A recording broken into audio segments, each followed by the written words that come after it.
আগের মতো যেন কাজের ক্ষমতা পাচ্ছি না, ওজনটাও যেন আগের জায়গায় থাকছে না, টায়ার্ডনেস, মুখে বলি রেখা, এগুলো যেন একটা কমন সিমটম বা সিনারিও হিসেবে আমাদের সামনে চলে আসছে।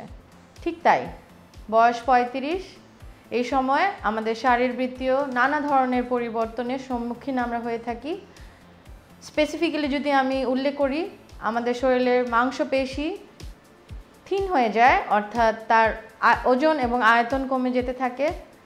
এর সাথে আমার যে হাড়ের গঠন, সেখানে আমরা পরিবর্তন দেখি, অর্থাৎ সহজেই আমার হাড় ভঙ্গুর হওয়ার যে প্রবণতা, সেটা আমাদের মধ্যে দেখা দেয়। মাংসপেশি কমে যাওয়ার সাথে সাথে কাজের ক্ষমতা, ত্বকের যে কোলাজেন সেটা কমে যাওয়া, চুলের ঔজ্জ্বল্য, এগুলা কিন্তু কমে যাচ্ছে। এখন আমাদের করণীয়টা কি হবে? আমি Sadia Sartaj, nutritionist and dietician, কর্মরত আছি ডায়েট ফর হেলদি লাইফে। আজকের এপিসোডে আপনাদের সবাইকে স্বাগতম জানাচ্ছি। গুডি লাইফের সঙ্গেই থাকুন, সাবস্ক্রাইব করুন এবং বেশি বেশি লাইক শেয়ার দিন। যারা 35 থেকে 40 বছরের মধ্যে আছেন, অনেকেই হয়তো বা খেয়াল করে থাকবেন, হুট করে আপনার বিভিন্ন ধরনের রোগ আপনাকে আক্রমণ করেছে, রোগ প্রতিরোধ ক্ষমতা অনেকটাই কমে গিয়েছে, হরমোনসগুলো যেন আগের মতো আর কাজ করছে না, কারো কারো হাইপোথাইরয়েডিজম দেখা দিয়েছে, কারো বিএমআই কমে গিয়েছে, কারো বা পিসিওএসের সমস্যা দেখা দিয়েছে। সো এই সময়টা আসলে অনেকটা ক্রুশাল। হুট করে আমার শরীরকে, আমার পুরা যে ইমিউন সিস্টেমটা, এটা কিন্তু একটা ধাক্কা দেয়। তো আমাকে কিন্তু সামলিয়ে যেতে হবে এই সময়টায়, এবং পুষ্টি কিন্তু এই সামলানোর ব্যাপারটা আমাকে নিশ্চিত করবে। আমার ডায়েটে আমাকে খেয়াল রাখতে হবে সেটা যেন একটা ব্যালেন্স ডায়েট হয়।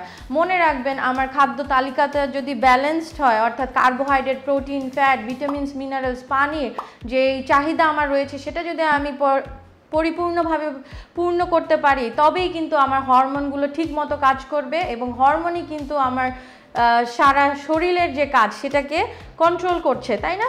সেক্ষেত্রে আমরা নিশ্চিত করব আমাদের এই পুষ্টিগত ব্যাপারটা আমরা ভালোভাবে নিশ্চিত করার চেষ্টা করব।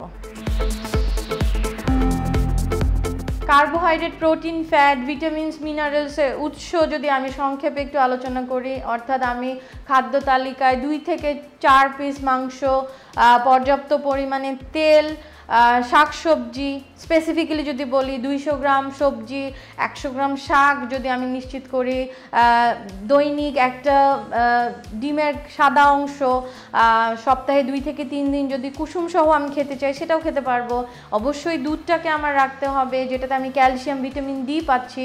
সো এই ব্যাপারগুলো যদি আমি নিশ্চিত করি, দেখা যাবে যে 35 বছর হওয়ার পরও স্বাস্থ্যটা আসলে যতটুকু ভাঙার কথা ছিল ততটা ভাঙবে না। আপনি এই বয়সটাকে হয়তো বা পেরিয়ে আরও দীর্ঘজীবী হওয়ার একটা সুযোগ পেয়ে যাবেন, সুস্থভাবে বেঁচে থাকার আসলে সুযোগ পেয়ে যাবেন।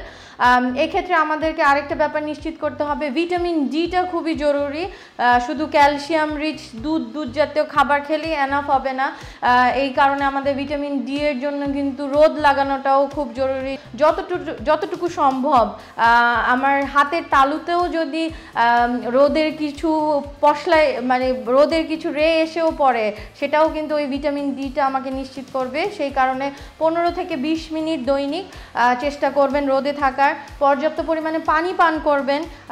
অ্যাডাল্টের জন্য আমি বলে থাকি যে 2.5 থেকে 3 লিটার পানি গ্রহণ। এছাড়া আমরা হরমোনাল ব্যালেন্সগুলো রক্ষার জন্য, যেমন বিশেষ করে মহিলাদের আমরা দেখি 35 বছরের পরে ইস্ট্রোজেন হরমোনটা আস্তে আস্তে কমতে থাকে। সেই কারণে ইস্ট্রোজেন হরমোন রিচ যে খাবারগুলো আছে, যেমন সয়া প্রোডাক্ট অথবা ডাল জাতীয় খাবার, বিভিন্ন বীজের মধ্যে আমরা ইস্ট্রোজেন হরমোন পেয়ে যাই, যেমন চিয়া সিড, ফ্লেক্সিড, এই খাবারগুলো আমরা খাদ্য তালিকায় বেশি বেশি রাখার চেষ্টা করব। সর্বোপরি হচ্ছে আপনার শরীরটাকে আপনি অ্যাক্টিভ রাখেন। হ্যাঁ, 35 বছরের পরে দেখা যায় যে আমি বললাম যে আমাদের টায়ার্ডনেস চলে আসে, কাজের উদ্যম থাকে না, বাট নিজেকে অ্যাক্টিভ যতটা রাখতে পারেন চেষ্টা করবেন রাখার, তাহলেও কিন্তু অনেকটা সুস্থ থাকা যাবে। আমাদের ক্ষেত্রে বেশিরভাগ সময় দেখা যায় যে আমি 20 বছরে যে পরিমাণ খাওয়া খাচ্ছিলাম 35-40 বছরে সেম পরিমাণ খাওয়া খাচ্ছি, কিন্তু আবার আমার অ্যাক্টিভিটির জায়গাটা কমে আসছে। আমি যখন স্টুডেন্ট ছিলাম তখন আমার অবভিয়াসলি আমার অ্যাক্টিভিটি বেশি ছিল, কিন্তু এখন যখন আমি একটা অফিসে জয়েন করেছি আমি কিন্তু সেডেন্টারি লাইফস্টাইলে চলে এসেছি, বাট আমি কিন্তু আমার খাবার পরিমাণটা কমাচ্ছি না।